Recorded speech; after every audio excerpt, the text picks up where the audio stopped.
Olá, estudantes! Meu nome é Natália e eu sou estudante do curso de História da Universidade Federal de Uberlândia. Atuo como bolsista no programa da residência pedagógica na Escola Estadual Segismundo Pereira, junto aos outros colegas do curso e das professoras Jaqueline e Tamires. Hoje a gente vai continuar a nossa conversa sobre o tema dos movimentos de resistência à ditadura militar, analisando o movimento de libertação nacional, os Tupamaros, no Uruguai. Para hoje, eu preparei uma revisão sobre o que é a luta armada, principalmente a luta armada urbana, para a gente compreender a atuação dos Tupamaros no Uruguai. Quais foram as lutas armadas e as guerrilhas anteriores? Quais são as suas aproximações e diferenças?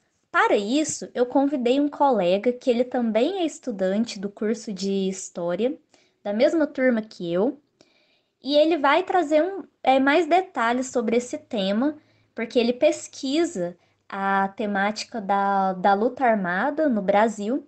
Então, ele vai fazer um panorama geral, vai aprofundar nessa temática e trazer mais características sobre essa forma, né, de resistência à ditadura, mas também em outros lugares do mundo, uma forma de resistência ao imperialismo.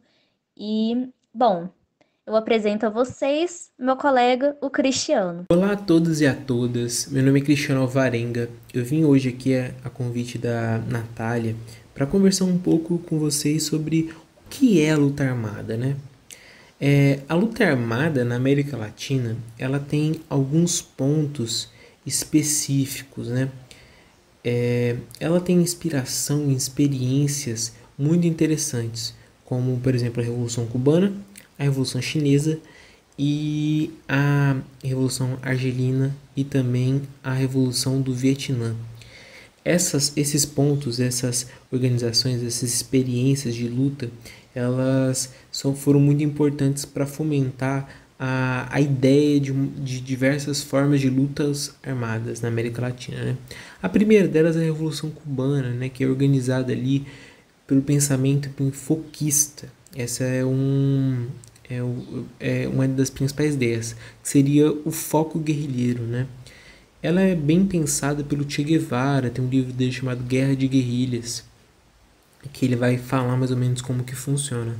A ideia da ideia do Fouquismo, ela é a ideia de que um grupo pequeno de guerrilheiros conseguiria começar um processo revolucionário com pequenas ações, como a tomada de quartéis generais, como a tomada de armas, assaltos a bancos e tal, que favoreceriam a organização de uma estrutura guerrilheira que fosse capaz de bater de frente com o Estado.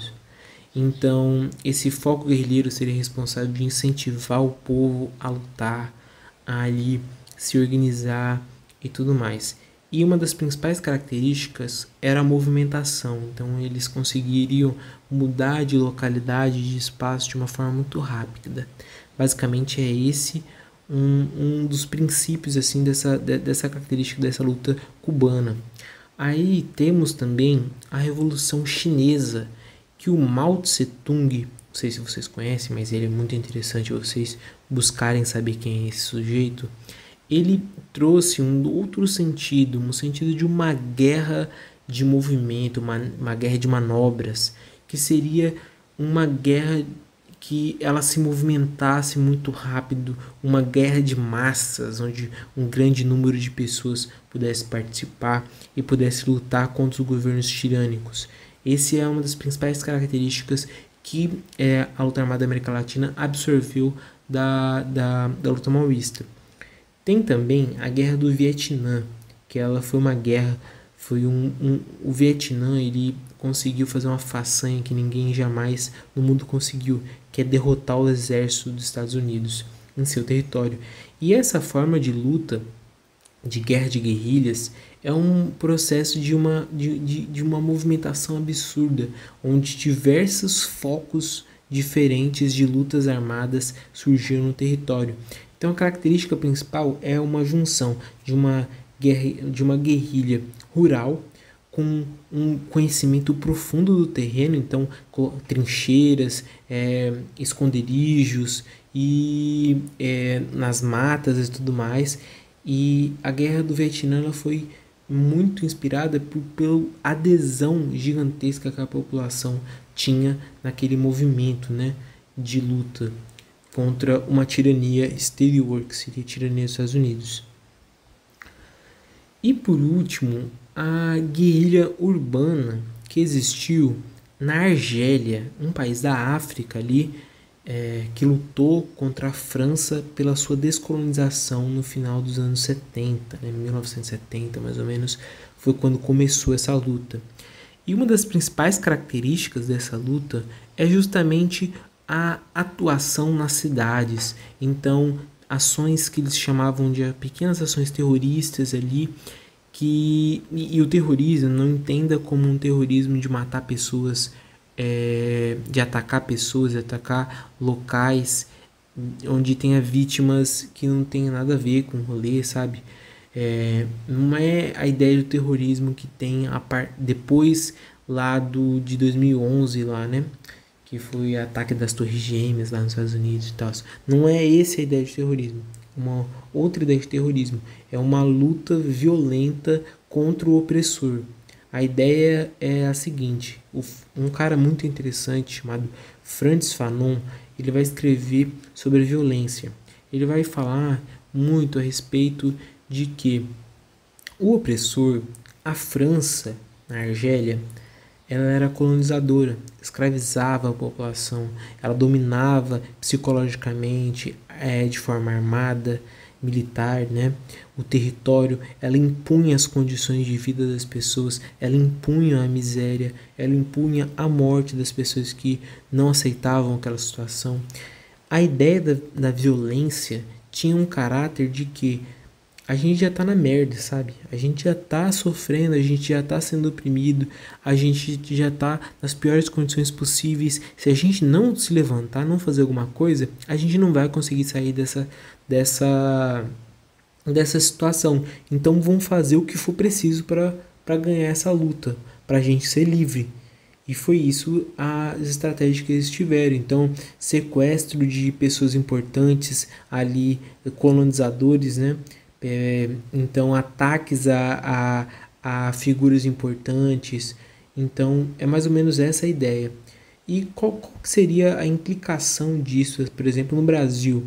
A organização da ALN, a Aliança de Libertação Nacional, de um cara muito interessante chamado Carlos Marighella, que ele vai começar a ele juntou todas essas ideias e propôs uma ação para o Brasil contra a ditadura militar, que seria uma guerra de guerrilhas urbana e rural. Na luta urbana, que foi a única que conseguiu vingar, porque a rural, a organização, todos morreram, então foram presos antes de começar, mas a urbana basicamente se pautava em lutas de sequestros de pessoas importantes, como por exemplo o embaixador dos Estados Unidos foi sequestrado, líderes de grandes empresas que financiavam a tortura de militantes e tudo mais, e assaltos a bancos para levantar dinheiro para a organização, para organizar uma estrutura que fosse capaz de bater de frente com o exército, para comprar arma, para mandar pessoas para outros países para treinar militarmente. Então foram essas as ações assim, né? Tipo de rua, de pequenos grupos que iam fazer ações, que faziam sequestros, que faziam assaltos, que atacavam quartéis da polícia e tudo mais. E é mais ou menos assim, de forma muito, muito, muito introdutória para vocês entenderem. Se vocês quiserem pesquisar um pouquinho, eu tenho um canal no YouTube chamado Dose de Rebeldia. Lá eu tenho vários vídeos falando sobre a ALN, falando sobre o Carlos Marighella, falando sobre a Revolução Cubana. E lá eu aprofundo melhor assim, essas ideias. E acho que é isso. Então um abraço a todos e até mais. Nossa, muito boa essa análise, Cristiano. Muito obrigado por ter aceitado contribuir e trazer um pouco dessa sua desse seu domínio, né, do tema que você pesquisa.